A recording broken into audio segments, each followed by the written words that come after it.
Hi, I'm Catrina Demonteverde with IdeateTV. I have Quinn Sosna-Spear here today. She's the author of this incredible book right in front of us, The Remarkable Inventions of Walter Mortensen. So can you tell us a little bit more about that? I know it was inspired by your mom, right? Sure, yeah. Originally, I wrote this story in film school.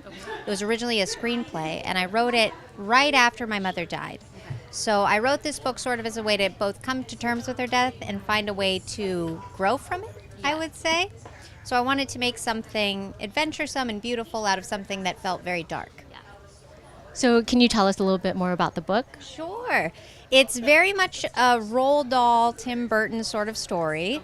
And it has a patchwork of towns very similar to like Big Fish. Okay, yes. And it's about this boy, Walter, 12 years old, who wants to be an inventor, but his mother desperately doesn't want him to. So he decides to steal her hearse and go on an adventure across these Big Fish worlds in order to find a way to fulfill his destiny and figure out what happened to his father, who had died mysteriously years before. Wow. Does he find out in the end about it?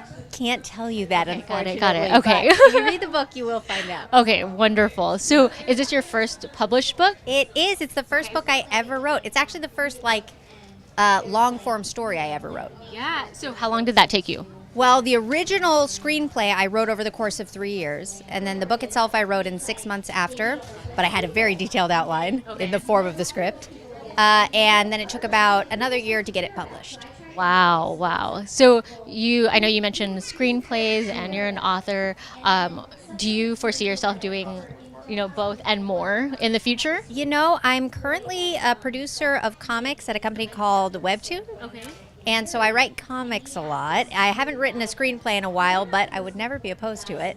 I pretty much just want to write stories, so I'll write them in almost any capacity, yeah. Exactly. That's wonderful. So where does that inspiration come from? I would say it's what I want to read or what I want to see usually. So there's always something that I get an idea for something that I think is funny or cool, and I want to see that thing made, so I want to be the one to make it. Incredible. So when you're writing stories or anything, do you ever get writer's block? Oh, all the time. Okay. Actually, one of my favorite professors of all time defined writer's block as essentially you have two brains. You have your writer's brain and you have your editor's brain. And when you're first spitting out a draft, you need to only use your writer's brain. If you try to edit it all, you'll stymie yourself and you'll end up getting writer's block. So you basically have to write the whole thing through, and only then can you go back with your editor brain. That actually makes a lot of sense. That has fixed my writer's block for many years now. Yeah, because then you're not limiting yourself, Exactly. You just have to let it go. Wonderful. So what's your perfect setting when you're in the writer's mood or writing mood? Yeah. What's your perfect setting? Like where I'm writing? Anything, like location, what you have to have in front of you, maybe your snacks. Oh, Coke Zero. Perfect setting. Coke Zero is the first thing I need to have. Ideally, I'm in my bed because that's comfortable. And there's a cat there, preferably my cat, but I'll take any cat. And music. I just love listening to music when I write. So I would say if I have those four things, I am very happy. Wonderful. So what's your next project after this, after this success in this book? What do you plan to do? Okay, so I am working on my second middle grade novel, which is called The 13th Hour. And that is being published by the same publisher as The Remarkable Inventions of Walter Mortensen. That's Simon & Schuster Books for Young Readers. Okay.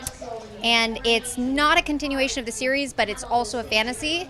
And it's about a boy who finds a pocket watch that allows him to travel into 12 different dimensions depending on what hour he falls asleep. Wow. So there's a world inside the watch, pretty much. Wow. So that's the next big adventure.